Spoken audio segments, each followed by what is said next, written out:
La entrevista del Telematutino 11, gente importante a tratar temas importantes. ¿Qué tema más importante que el tema energético? Nos acompaña el ingeniero Juan Gómez, ex superintendente de electricidad y actualmente secretario de energía del partido La Fuerza del Pueblo. Buenos días, Juan, un placer tenerte en el programa. Buenos días, ingeniero. Jacqueline, buenos días. Muy buenos Gracias días. por la gentileza de la invitación y aquí a sus órdenes. Qué bueno ver caras nuevas en los diferentes partidos, ¿verdad? Caras relativamente frescas. Sí, pero no vino cuando era superintendente de electricidad. No, porque no lo invitamos. Exacto, pero ahí hay un lugar hay que esperar la invitación, ¿no? Sí, sí, seguro que sí. ¿Cómo marcha el sistema eléctrico en este gobierno que ya casi va parado? Porque uno escucha principalmente de Bernardo Castellano que saca las cifras de que las pérdidas han aumentado, que la nómina es más grande, ahora tenemos unos temas de apagones por la salida de Punta Catalina. ¿Cuál es el enfoque? ¿Cuál es vamos a decir, la radiografía que han hecho ustedes en la Secretaría de Energía de la Fuerza del Pueblo? Mira, nosotros en la Secretaría nos preocupan varios temas, Ramón, Jacqueline. Realmente nosotros vemos alguna vez algunas declaraciones de amigos funcionarios y cuando vamos a las cifras oficiales vemos que el discurso no se corresponde mucho con la realidad. Wow. Entonces eso llama a preocupación porque si el sistema no va bien, no va bien el país. Entonces, el caso de las pérdidas podemos tomar de ejemplo. En el caso de las pérdidas tenemos pérdidas que hoy se equiparan al 2013. 2013. Al 2013. Y entonces la pérdida es un elemento que impacta demasiado. Por ejemplo, me permití traerle esta grafiquita rápida para que entendamos. Miren, las pérdidas en el 2013, estos son con cifras oficiales de la página del ministerio, o sea, no es nada inventado. En el 2013 estaban en 35, en el 2014 en 32, pero en el 2020 estaban en el 33 y en el 21 en 32. En el 20 pudiéramos entender que por el tema de la pandemia se dio mucha energía, queremos ser un poco justos en el razonamiento, los cobros bajan y ahí podíamos entender un poco, pero ya en el 2021 nos preocupa enormemente y este tema de la pérdida nos preocupa más porque ayer leí una nota increíble en el periódico en donde de este está celebrando que ha bajado su pérdida, pero la celebración de este que bajaron de un 52 a aproximadamente un 45% de pérdida. Entonces dígame usted, al ciudadano común le preguntamos, ¿qué negocio en donde usted pierda cerca de un 45% puede echar hacia adelante? Ahora, ingeniero, cabe decir también que ustedes en esa cifra, donde fueron gobiernos y usted fue funcionario, tampoco las cifras bajaron lo que se esperaba. Es decir, quizá estamos a nivel del 2013, pero en esos años del 2011, 12, 13, 14 hasta el 20 se prometió una reducción de esas pérdidas. Ya Juan no estaba en ese momento. Sí, bueno, pero estamos hablando que no solamente de este gobierno, sino que los otros gobiernos tampoco cumplieron. Pero es muy aceptado. ¿Qué es lo que hace, qué es lo que no hace posible que esa reducción de pérdidas sea una realidad? Que lo que bajen son punticos, más, menos, pero es muy consecuente y justo tu valoración, Jacqueline. Lo que ocurre es que la pérdida implica un gran plan en muchos aspectos, de inversión, en mejoría de red, de evitar que la gente se pueda conectar directamente, en blindaje de red y en colocación de medidores. Señores, hay una escasez enorme de medidores. Pero ahora. Ahora y antes, ahora, ¿por qué no lo hicieron? Es decir, exactamente, ahora... Cuando los cuñados estaban, había contadores. Bueno, pero... Yo me quiero ir a la parte técnica. Pero ¿por qué no se hizo? ¿Por qué todo ese tiempo no se hizo? ¿Y por qué cuando estaba el petróleo a un buen precio, bajísimo en el mercado internacional, momento maravilloso para hacer esas transformaciones, tampoco se hizo? Justamente porque muchas veces se hacen planes y no se cumplen. Le voy a poner un ejemplo, porque tenemos que ver el sistema eléctrico en sentido general. Hemos hablado de las pérdidas en la parte de distribución, pero le voy a poner el ejemplo de transmisión el año pasado, increíblemente. Aquí tengo la cifra. El presupuesto aprobado por transmisión el año pasado fueron de 9.933 millones. ¿Usted sabe cuántos se ejecutaron? se ejecutaron 3.077 millones, solamente el 31%. La inversión, tanto en distribución como a nivel ya de transmisión, que también es parte de todo el proyecto, se han caído en el gobierno. Nosotros no encontramos una explicación a eso. Pero será un problema gerencial, porque en algún momento también con el gasto de capital en el presupuesto pasó ese problema el año pasado y sigue pasando en este año. Sí, pero este año tengo la cifra. Este año el presupuesto en transmisión fue de 10.000 millones aprobado y se ha ejecutado hasta febrero 343 millones, un 3%. O sea, tienen que darle duro para poder cumplir con el presupuesto. Si no, va a pasar lo que pasó en el histórico del año pasado. Se caen las inversiones. Entonces, si no hay inversión, no se va a echar hacia adelante. Lo mismo que decía anteriormente. O sea, si no compramos medidores, si no blindamos redes, si no hacemos las inversiones necesarias, no vamos a tener resultados. Entonces eso es una falta de los gobiernos, porque yo voy a incluir los gobiernos del PLD y de este gobierno, que han sido los que han estado en el poder en los últimos años. Es decir, ¿qué ha faltado? ¿Es una falta de voluntad política para resolver el tema o una falta de gerencia? ¿O las dos cosas? Puede hacer una mezcla de las dos cosas, siendo totalmente justo. O sea, cuando tú como gobierno te plantea un programa, te plantea cumplir con X metas y sale del programa, ya sea por temas políticos, por temas de presiones, entonces por temas de, Ramón lo mencionaba ahorita, de hacer que algunos suplidores tengan algún tipo de beneficio, ahí se contamina. Entonces yo creo que aquí, y es un llamado que queremos hacer, debemos de sentarnos en la clase política de todos los sectores y hacer un plan de recuperación real del sistema eléctrico. Pero ¿y eso, para eso no fue el pacto eléctrico? El pacto eléctrico, ¿qué ocurre con el pacto? Y tengo que ser justo, la Fuerza del Pueblo firmó el pacto eléctrico. Imagínate. Ahora, ¿qué ocurre? Que el pacto eléctrico, por ejemplo, ahora nos elevan la tarifa y nos dicen que la tarifa se eleva por el pacto eléctrico. Sí, pero el pacto eléctrico no es solamente elevar la tarifa. Pero le incluye. La incluye, pero lo incluye como un conjunto. Un conjunto, o sea, incluye también bajar las pérdidas, incluye hacer las inversiones pertinentes para ello, porque, por ejemplo, el alza de tarifa. Tenemos, muchas veces a la población se nos habla que no entendemos. Nosotros los técnicos solemos caer en esa situación. Aquí yo le voy a poner, hemos tenido 3 alzas tarifarias de diciembre a la fecha. Y nos vendieron que el alza tarifaria iba a ser mínimo, que no lo iban a notar. Inclusive hay una famosa declaración de uno de los gerentes de una de las distribuidoras de que eso no iba a impactar en la ciudadanía. Mire, yo tengo aquí este cuadro que es de un hogar normal bajo de nuestro país, que consume 200 kilos. Este hogar ha recibido de la primera alza en diciembre, luego el primer trimestre de este año, enero, marzo, y ahora que lo elevaron para ser aplicable a partir del 1 de abril hasta junio.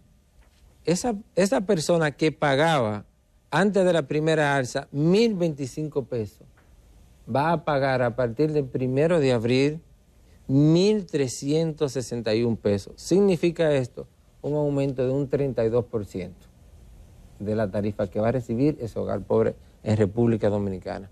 Entonces nosotros lo que le pedimos como fuerza del pueblo al gobierno, que por lo menos en este momento reconsideren esa alza.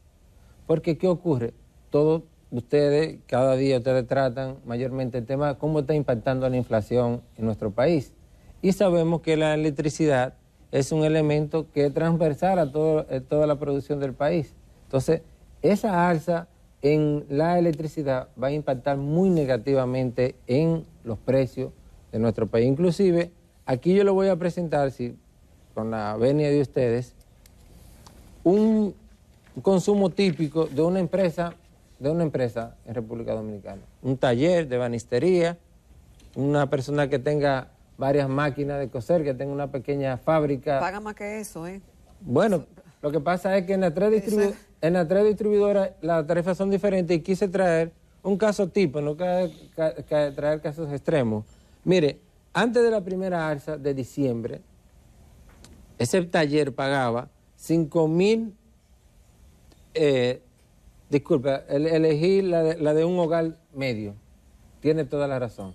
Tengo aquí la de está muy bien. Entonces, mire, un hogar medio en República Dominicana. ¿Que consume cuánto? 300 kilos. Este consume 575 kilos. Tiene ya un aire acondicionado en la casa. Entonces, este hogar, que él era mucho de nosotros, aunque el cuadro que le presenté primero bajo representa un 72% de todos los clientes de las empresas distribuidoras. Y son gente que pagan. Son la gente que paga, correcto. Entonces, este hogar que a noviembre, antes de esa primera alza, pagaba 5,300 pesos, hoy día está pagando 7,139. ¡Uepa! Es decir, un 34%. Sí. Y ahora... Sí, porque por ciento es la media que el monto es mayor, es más crece. Así, más ahora crece. este número... Uno en el otro dice, bueno, aumentó Exponencial. 300. Claro, Sí. el que paga 1,000 y le meten 300 más es un tablazo. Así El es. que paga 5,000 y tiene que pagar 7 y no logró un aumento de sueldo ni un aumento del ingreso. Así es. Ahora Exacto. aquí tenía la razón cuando decía paga más, cuando yo me refería a los negocios.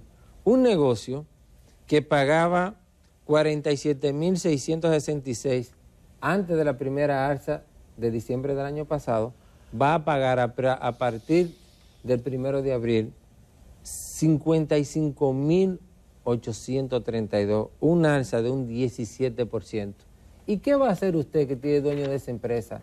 Que lo que produce Teacher, por ejemplo, usted va a transferir esos costos a su valor final. Sí, Además, es que Juan, puede. lo grave es que eso no se detiene ahí, es decir, es cada 3 meses que habrá un ajuste. Cada 3 meses por 5 años. O sea, nosotros vamos a recibir 20 alzas con un adicional negativo para nosotros. Ingeniero, pero eso lo aprobaron ustedes también. Ustedes son compromisarios de eso que ahora se les refleja al pueblo. No, Porque, ¿cómo que no? No. Nosotros afirmamos...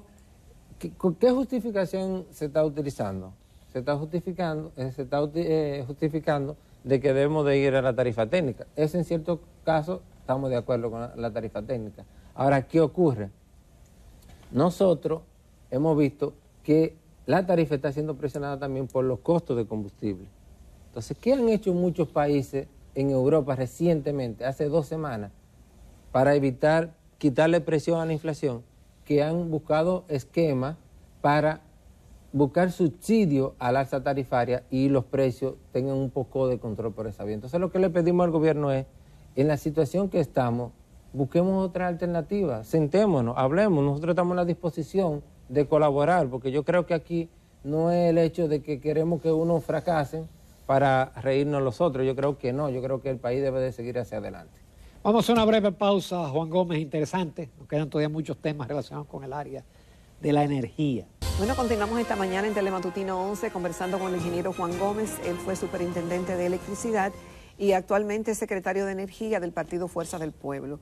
Ingeniero, además de la revisión que usted pide que bajo consenso se haga al aumento de la tarifa eléctrica por la situación que vive el país actualmente, y además porque no se están cumpliendo otros compromisos del famoso firmado pacto eléctrico. ¿Cuáles otras propuestas ustedes hacen al país y al gobierno para este tema que, como usted decía al principio del programa, es transversal a la economía dominicana, la pública, la privada, la individual, como es el tema de la energía eléctrica? Sí, mira, yo lo que creo que debemos de aprovechar la mesa que está creada del propio pacto eléctrico y echar hacia adelante, tratar de echar hacia adelante todo el sistema eléctrico.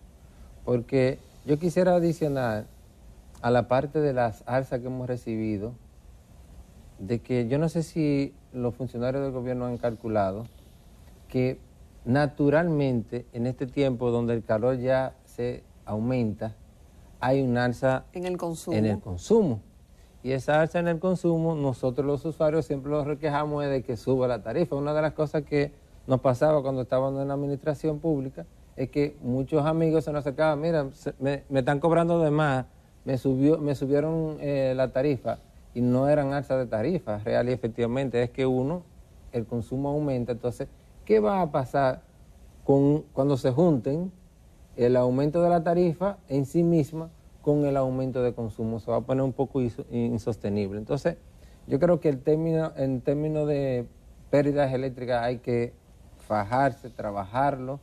Creo que hay que aumentar la eficiencia en las empresas distribuidoras. Nosotros vemos, por ejemplo, algunos gerentes generales de las distribuidoras en donde dicen que han bajado el número de personas que trabajan con ellos, de colaboradores.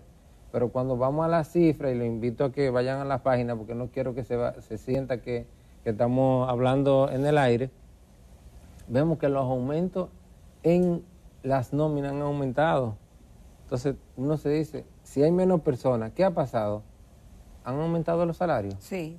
Entonces, yo creo que no lleva a la lógica de que porque nosotros pedimos bajar la nómina para ahorrar, no para gastar más en un salario más alto. Pero ustedes no lo hicieron tampoco. Es decir, esto viene de viejo. Entonces, ¿cuál es la reflexión?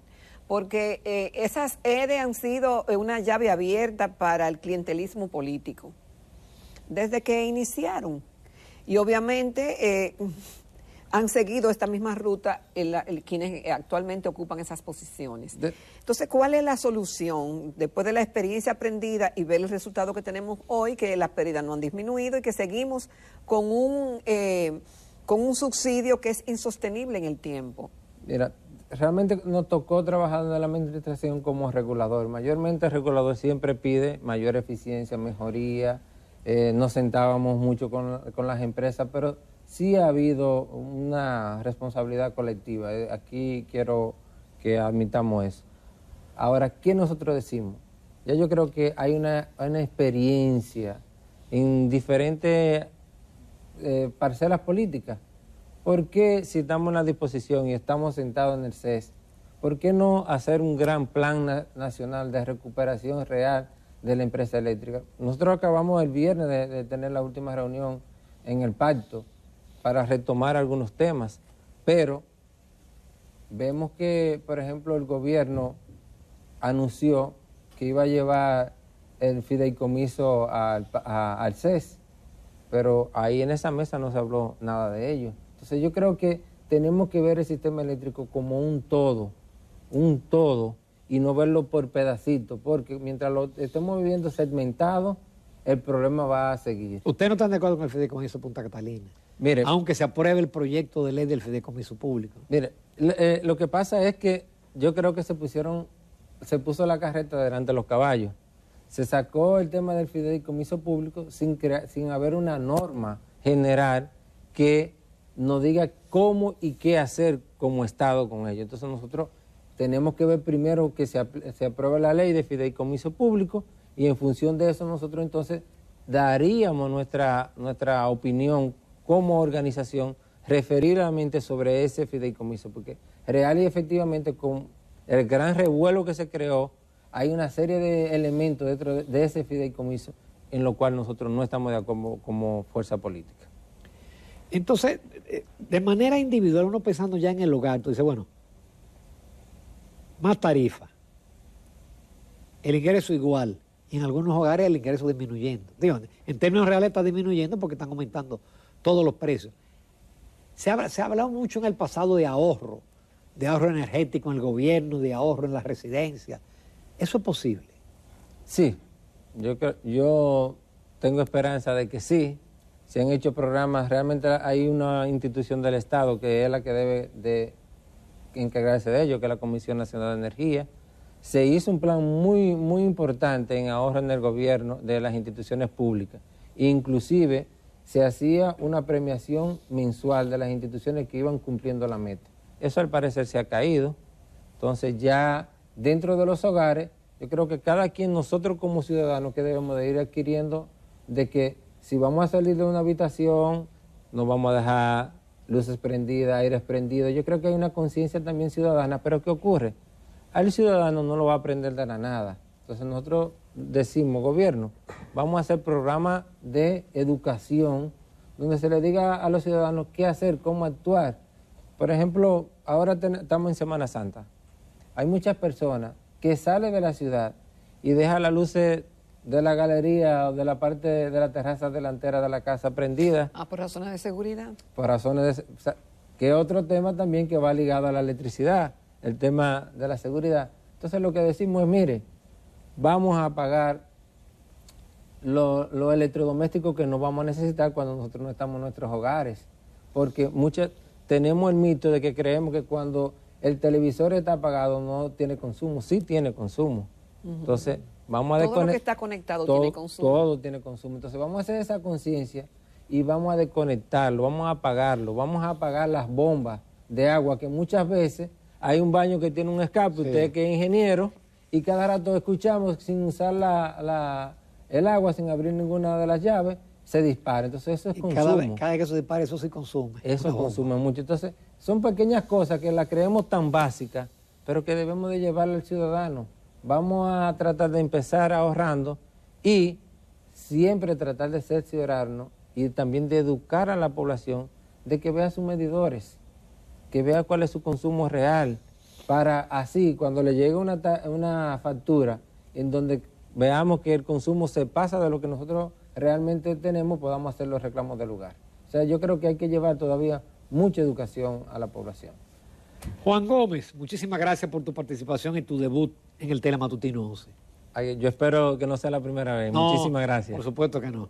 Muchas gracias.